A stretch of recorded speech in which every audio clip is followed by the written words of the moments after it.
इंस्टाग्रामवर पाकिस्तान जिंदाबाद अशी कमेंट केल्याबद्दल पुणे शहर पोलिसांनी एका 19 वर्षीय विद्यार्थिनीला अटक केली आहे। शुक्रवारी कोंढवा पोलीस ठाण्यात हवालदार सुभाष जरांडे यांनी याबद्दल FIR दाखल केले। त्यानंतर पोलीस उपायुक्त राजकुमार शिंदे यांनी विद्यार्थिनीला अटक केल्याच्या वृत्ताला दुजोरा दिला।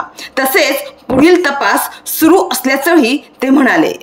पहलगामच्या दहशतवादी हल्ल्यात बळी पडलेल्या निष्पाप पर्यटकांचा बदला घेण्यासाठी आणि दहशतवाद्यांना अद्दल घडवण्यासाठी भारताने मंगळवारी रात्री ऑपरेशन सिंदूर राबवत POK आणि पाक मधील 9 दहशतवादी तळांवर हल्ला करत 100 दहशतवाद्यांना ठार केले। मात्र यामुळे बिथरलेल्या पाकने भारतावरच प्रतिहल्ला करण्याचा प्रयत्न केला, पण भारताने सर्व हल्ले रोखत पाकला धडा शिकवला।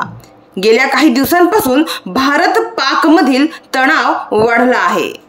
तर एकीकडे भारत पाकिस्तान दरम्यान तणावाची सुरुवात झाल्यानंतर केंद्र सरकारच्या सूचनेनुसार सोशल मीडियावर तपास यंत्रणा करडी नजर ठेवून आहेत। खोट्या बातम्या पसरविणाऱ्या आणि भारत किंवा लष्कराविरोधात भूमिका मांडणाऱ्या अनेक खात्यांवर कारवाई करण्यात आली आहे।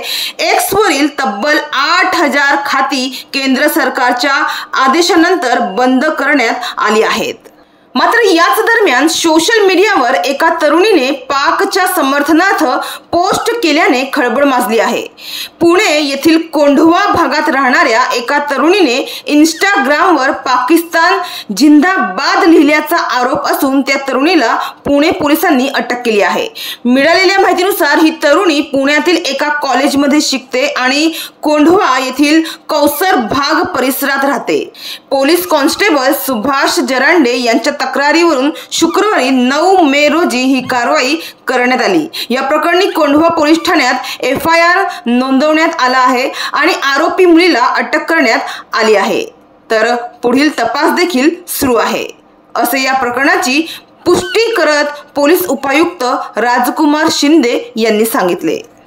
भारतीय सैन्याने पाकिस्तान विरुद्ध केलेल्या कारवाईनंतर सोशल मीडियावर पोलीस सतत लक्ष ठेवून आहेत। याच दरम्यान या आरोपी तरुणीची एक आक्षेपार्ह पोस्ट इंस्टाग्रामवर समोर आली, ज्यामध्ये शेवटी तिने पाकिस्तान जिंदाबाद लिहिले होते। पोलिसांनी या मुलीवर भारतीय दंड संहितेच्या विविध कलमांखाली आरोप लावले आहेत, ज्यात कलम 152 म्हणजेच भारताची अखंडता धोक्यात आणणे, कलम 196 म्हणजेच समूहांमध्ये शत्रुत्व निर्माण करणे, 197 म्हणजेच राष्ट्रीय एकात्मतेविरुद्ध टिप्पण्या, 299 म्हणजेच धार्मिक भावना दुखावण्याच्या उद्देशाने केलेली कृत्ये, 352 म्हणजेच जाणून बुजून अपमान आणि 353 म्हणजेच सार्वजनिक अशांतता निर्माण करणारी विधाने यांचा समावेश आहे।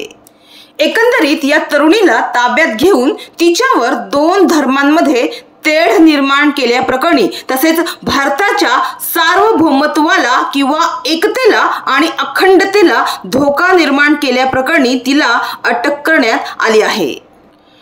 कोंढवा पोलीस यांनी तिला अटक केली असून पुढील कारवाई सुरू आहे, असे राजकुमार शिंदे यांनी सांगितलं आहे।